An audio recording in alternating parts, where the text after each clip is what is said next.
Hello, my name is Kerry Griffiths. My company is Willowbrook Lifestyle Financial Planning, and I'm a financial advisor who works exclusively with wealthy women. Today's video is going to give you the lowdown on executive compensation schemes. So what are they? I'm going to talk today to demystify exactly what they are, explain what you might find within one, and give you clarity on what exactly is going on. So essentially, if you are divorcing somebody who is an executive, so they're part of a board in a medium or large company, the chances are they've got an executive compensation scheme. It just means their pay is structured to be based more on reward, on how well the company does, to encourage them to kind of look at their work in terms of the performance of their company and encourage long-term a good output there for their company. So the way that they're paid is likely to have a number of elements, and we're going to talk through each one, and it's important that we establish each of those if you're going through a divorce.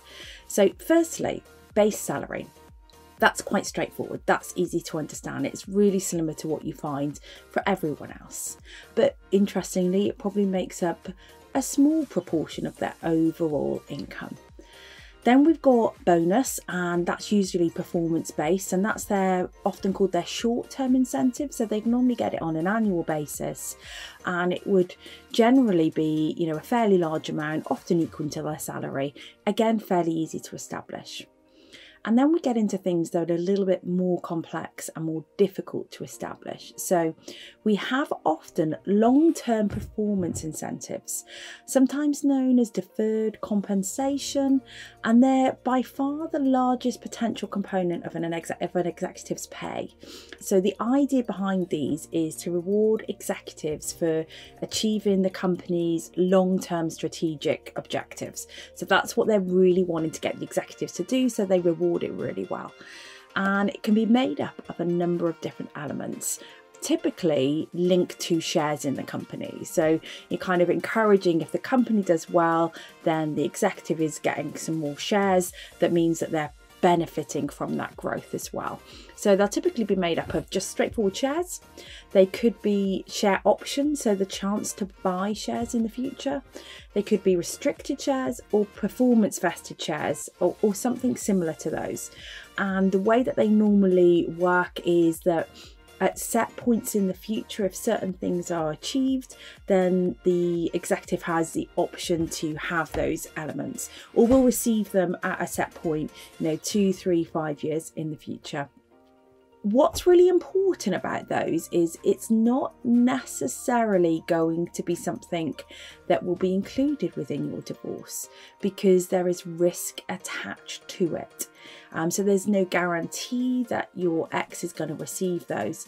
Although if there is a pattern of them receiving it, if there is one that is due for time and work that has been done before you separated, it could be included, and it's something that you need to explore with your lawyer, with your solicitor, and there will be some discussions about what part of deferred compensation might be included within your negotiations.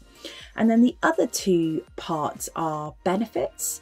So they typically are similar to what you would get as a salaried employee, as a normal employee. Things like pension scheme, life cover, protection if you're sick. Normally for an executive, they will have some sort of a plan that will pay out long term, and things like private medical insurance as well. They're really important to explore, particularly things like the private medical insurance, because they are benefits that often cover you as well. So we need to make sure that you're in a position to replace those, and that's being factored into negotiations. And the last one then are executive prerequisites, or we would more commonly know them as perks. So they are things like a driver to and from work. And they can be things like convenient parking, even use of a company plane. And they often are a fairly modest part of the overall compensation package, and not normally easy to quantify or put on the table, but just something that just to be aware of. They might have something within there that needs to be factored in.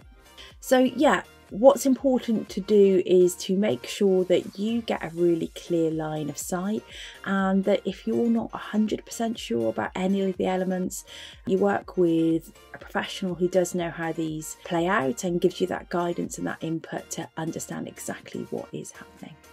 Hope you found that useful. It's Kerry Griffiths, Willowbrook Lifestyle Financial Planning, providing divorce advice and financial planning for wealthy women.